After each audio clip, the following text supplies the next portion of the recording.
I don't think there's been a more heavily psyoped population in recent memory than modern day Canadians.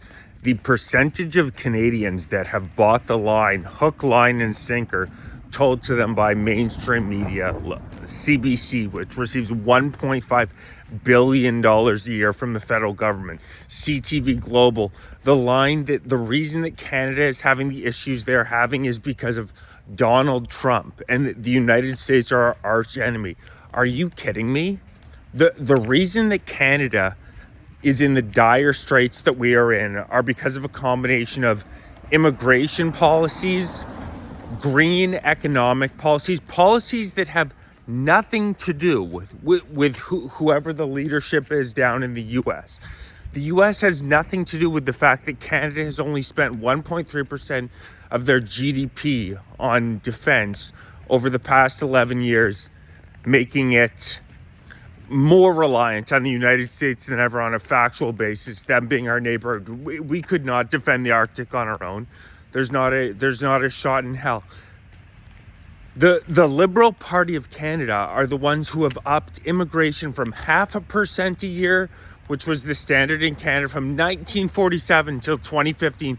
2015, Trudeau shows up and all of a sudden boosts it from 0.5% of total population here to 1.3%, to the god of GDP. And then again, after the pandemic in 2022, boost it to 3%.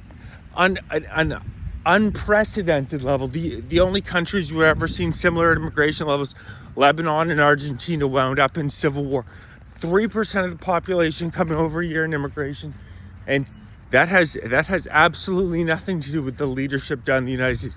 26.4% of all Canadians are now first generation. And there's been study after study after study showing that when you bring in huge groups of people from very different cultures, the cohesiveness of your country goes away and you break off into small factions. That's exactly what we're seeing in Canada, whether it be Khalistani terror supporters, Hamas supporters, all these foreign conflicts we're seeing fought out on Canadian streets. It hurts national self-identification.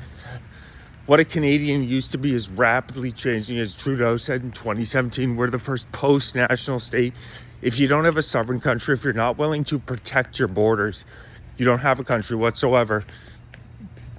Then the government of Canada just admitted that they're short-staffed at the border, so they don't even put patrol agents at our border. They do not have patrol agents. They say they can't afford it, despite the fact that they've run up a $78 billion deficit. So you download an app. If you can just walk into Canada, download an app, fill it out. You have 45 days to get this filled out. They say 100,000 people enter the country this way every single year, and 10,000 never even fill the form out. So you can just walk in. We've given away our border. If you don't have a border, you don't have a country. And the Republican Party, Donald Trump, have absolutely nothing to do with that. If anything, the Canadian government has consistently lied to the United States, saying that they were going to toughen up the border up for smuggling. There's more smuggling than ever happening at the Canadian border. But they refuse to hire the agents. They're too focused on DEI. Trudeau, over the course of a decade, spent $11 billion on different so-called gender study initiatives overseas. So it's not as though Canada does not have the funds to fully protect the Canadian border. They choose not to do so. They want to welcome people in who they then treat better than average Canadian citizens. In many cases, immigrants to Canada are eligible for a lot of benefits. Different companies are actually incentivized to hire them.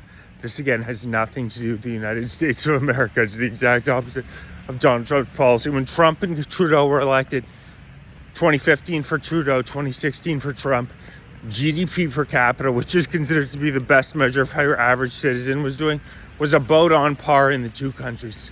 Since then, GDP per capita for the past decade has grown an average of 2% per year. in the United States of America. Over that same course of time in Canada, a total of 0.2% growth. Not 0.2% growth a year, a total of 0.2% growth. Our GDP per capita is stagnated in the economic argument I agree with most is it's a combination of bringing in millions of immigrants here, which hurts Canada's economy. It may pump GDP, but who cares if it pumps GDP? That's not how you measure a country's success. It's gross domestic product. It's ridiculous. And these green initiatives where Canada refuses to export LNG, refuses to export oil, all of our incredible natural resources because, well, it's okay for Mark Carney and Brookfield Asset Management to profit billions of dollars in those industries. Brookfield Asset Management just happens to be up 45% since Carney was elected Prime Minister. What are the odds of that? Well, Canada's economy has shed $85 billion. These green initiatives, study after study, have shown they handicap your economy because even now when Carney talks about AI, he talks about how they all must use clean energy, and it's putting Canada at such a disadvantage. Are you kidding me? Do you think the Chinese are concerned with clean energy? Canada accounts for between 1.5% and 2% of all global emissions. It's a scam. It's a scam, as Carney even himself admitted. They get themselves incredibly wealthy off of this stuff. He said people don't like to talk about it, but it also gets us incredibly wealthy. So, but it's truly incredible. If you watch the CTV, CBC is the most egregious. They receive $1.5 billion a year in taxpayer dollars. Stalin would be jealous. The amount of propaganda spewed out there. It's all pro-liberal spin. And everything's blamed on Trump. They act as though tariffs are the sole contributor to the reason that Canada's economy is in the shape that it's in. It's an absolute joke. It's immigration and green initiatives. It's not Donald Trump. But I think that the Canadian population has been psyoped, perhaps more than any country in the world. I really don't think that anywhere in terms of state propaganda can compare to the CBC. It's always the same liberal talking points. So Canadians need to wake up, and we need an election ASAP. Please like, share, subscribe, join, become a member, donate, grab some gear. Appreciate everybody's support.